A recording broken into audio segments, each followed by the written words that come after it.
सरकार अभी हमको धोखे में रखा, 12 मीटर का रजिस्ट्री कराया और 20 मीटर चाप दिया। जो मकान था थोड़ा बहुत बचना वो भी गया। अब सामान लेके हम जगह जगह भाड़ा मिलना भी मुश्किल है भाड़े पे। हम लोग को डोम चमार समझ के हम लोग को फेंक रहे उठा के। बड़े लोग से हम लोग छोटे ठीक है, कम से कम हम लोग की हिम्मत है, हौसला है, हम लोग बात कर रहे हैं। सर हम यही कहेंगे कि हमारा गरीब हम लोग आदमी है, यहाँ पर हम लोग मजदूरी करके खाते हैं। हम लोग का घर ना तो हम लोग को पूछा गया ना जांचा गया। हम लोग रोक रहे थे, हम लोग गरीब आदमी कहाँ जाए।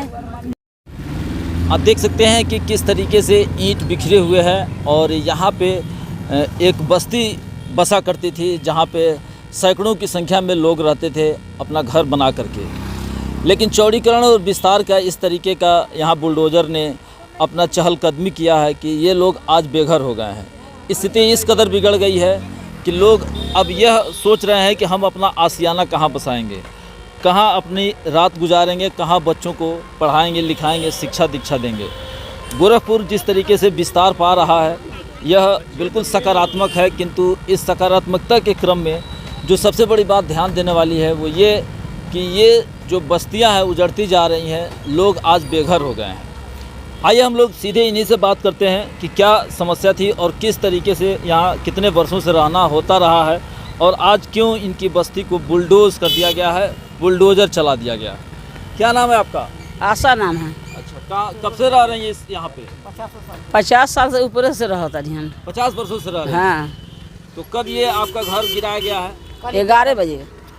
11 बजे? 11 बजे। तो इसके पहले कोई नोटिस भी दिया गया था आपको? नहीं। बिना बताए? हाँ, बिना बताए तुरा है। बिना बताए? चलिए आइए, क्या बताइएगा कब ये बुलडोजर चलाया गया? कल 11 बजे। अच्छा, कोई नोटिस भी दी गई? नहीं, कुछ नहीं दी गई। कोई सूचना? कुछ नहीं, बस डायरेक्ट आगे? हाँ, डायरेक्ट ढकेल दिए। इसमें तो आपके घरों के सामान होंगे वो सब सब नुकसान हो गया। सब नुकसान हो गया? सब नुकसान हो गया। तो आपने पूछा नहीं कि कैसे आप ये इस तरीके का हमारा घर गिरा रहे हैं? कर सरकारी ऑर्डर है। कब से आप रह रही हो यहाँ? हम लोग का 60-70 साल हो गया। हम लोग का जन्म कर्म यही का है। तो क्या कह के हटाया गया है? कह रहे कि आप लोग हटाइए, आप लोग को पैसा मिलेगा।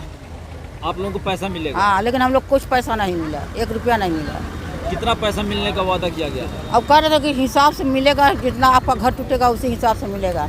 किसी को 30,000 मिला, किसी को 20,000, किसी को 50,000, किसी को 35,000, किसी को 1.5 लाख। हाँ, आपको कितना मिला है? 70,000। 70,000। और कितना चाह रही हैं? बाबू 70,000 में कहाँ घर बनेगा?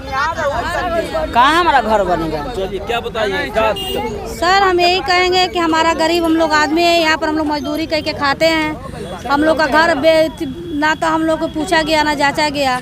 हम लोग रोक रहे थे, हम लोग गरीब आदमी कहाँ जाए बाल बच्चे लेकर। माने नहीं, हम लोग का घर तोड़ दिए। हम लोग कहें भी हम लोग का 1 रुपया कहीं से मिला नहीं है, तो कह रहे हैं कि आप नाप लीजिए, नापा गया है, तोड़ा जाएगा तो आपको पैसा मिलेगा। हम इतना भी कहें कि ये बताइए कि हम लोग के पास एक भी पैसा नहीं, हम लोग कहाँ जाएं। कह रहे आप लोग कहीं व्यवस्था कर लीजिए। बस इतना ही कही कि हमारा घर हम लोग रोकते रहेंगे, हमारा घर तोड़ दिए।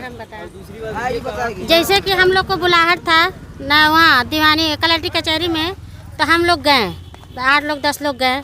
उसके बावजूद वो लोग कहें, हम लोग पहले कागज़ खुलवाएं कि हम लोग का मकान कितना टूटेगा, तो वो लोग कह रहे हैं कि 12.5 फीट। तो हमने कहा 12.5 फीट से बेसी आप लोग तोड़िएगा तो हम लोग तोड़ने नहीं देंगे। तो उन्होंने कहा जी नहीं तोड़ने देंगे। और आज सरकार इस तरह कर रही है कि आज सारी बुलडोजर 20 फीट पे 42 फीट पे चला रही है। 20 मीटर? 20 मीटर। तो आपका घर खत्म हो गया? खत्म हो गया। हम लोग घर हो गए, रात को सड़क पे बच्चों को लेके सोए थे।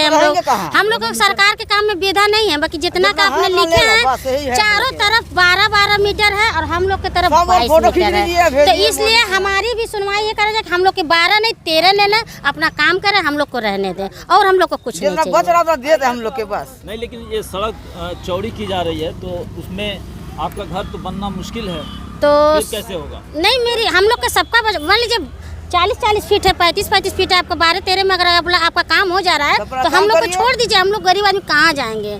मान लीजिए रोज़ दिहाड़ी करने वाले हम लोग कहाँ जाएंगे बताइए। इसीलिए सरकार से ये निवेदन है कि आप अपना काम करिए, बाकी हम लोग को रहने दें।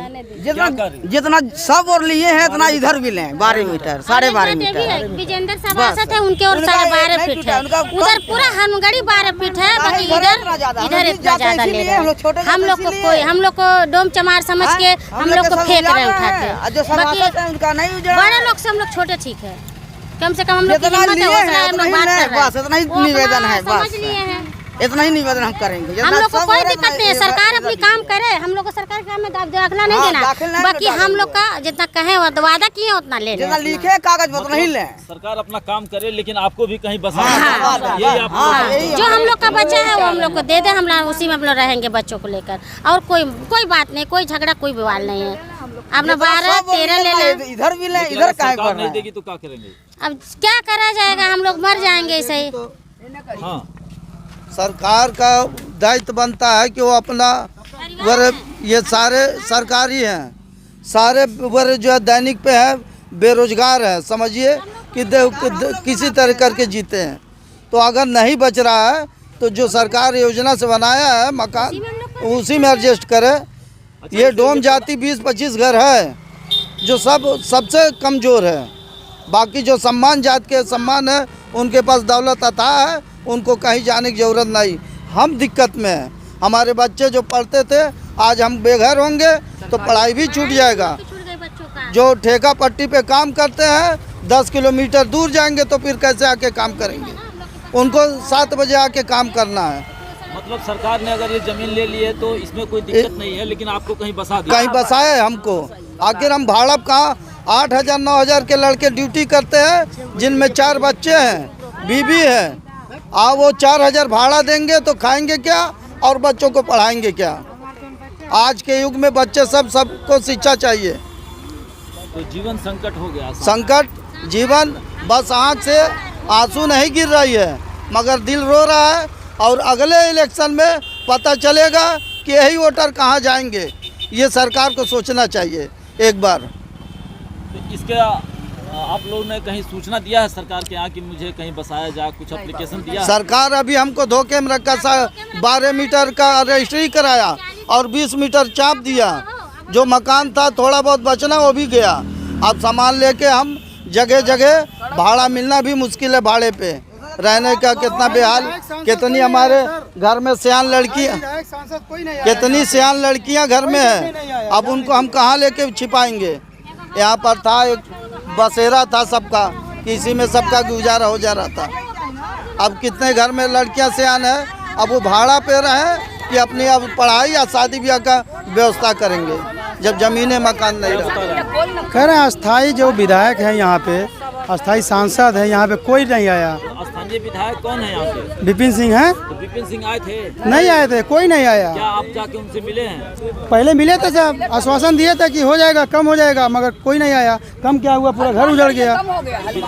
और यहाँ पे भी पैरवी काम नहीं आई है। जब हमारे वार्ड का पार्षद नहीं आया जो यहाँ सारे वोट से जीता, विजेंद्र अग्रहरी, आज अपना आशियाना सही कर लिया और हम लोगों को छोड़ दिया एक अनाथ के तरह जीने के लिए। लगता है कि पार्षद से जो है कि यहाँ उनका 60 गार्ड था। पार्षद का दायित्व बनता है कि कहना चाहिए सरकार से कि जो हमारे तरफ ले रहे हैं ईमानदारी से इधर भी लीजिए, एक बराबर एक नज़रिया देखिए। इसमें 2 नज़रिया हुआ, बहुत भेदभाव हुआ। भेदभाव ये हुआ कि जो छोटे बिरादरी, डोम बिरादरी रहते हैं, 2-4 और हरिजन भी हैं, सब एक ही जात है, सिविल कास्ट, उन सब का कोई था नहीं, ना उनके पास दम है कहीं मकान बनवा लें या कहीं ज़मीन ले लें।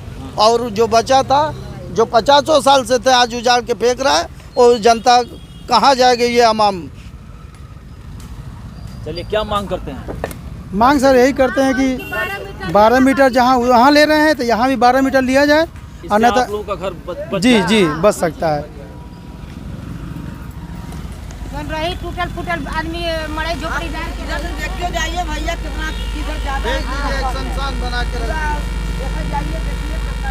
सामान सब नहीं निकाल पाओ। आप देख पा रहे हैं कि किस तरीके की लोगों की पीड़ा है। ये जो पीड़ा है एकदम आंसू बन करके सामने टपक रहा है। आखिर सरकार लोक कल्याण के लिए अगर काम कर रही है तो इनका कल्याण कौन करेगा। एक बात और यहाँ देखने को मिल रही है कि ये लोग बता रहे हैं कि हम लोग छोटे जात के लोग हैं, इसलिए हमें ज़्यादा प्रताड़ित किया जा रहा है। फिलहाल सरकार को इसका संज्ञान लेकर के और कहीं उचित मुआवजा या कहीं बसने की जगह इनको दे दी जाए तो मुझे लगता है या सबको लगना चाहिए जो सामान्य समझ का व्यक्ति है कि इनका भी जीवन जो आज सड़कों पर गुजर रहा है वो दुरुस्त हो जाएगा।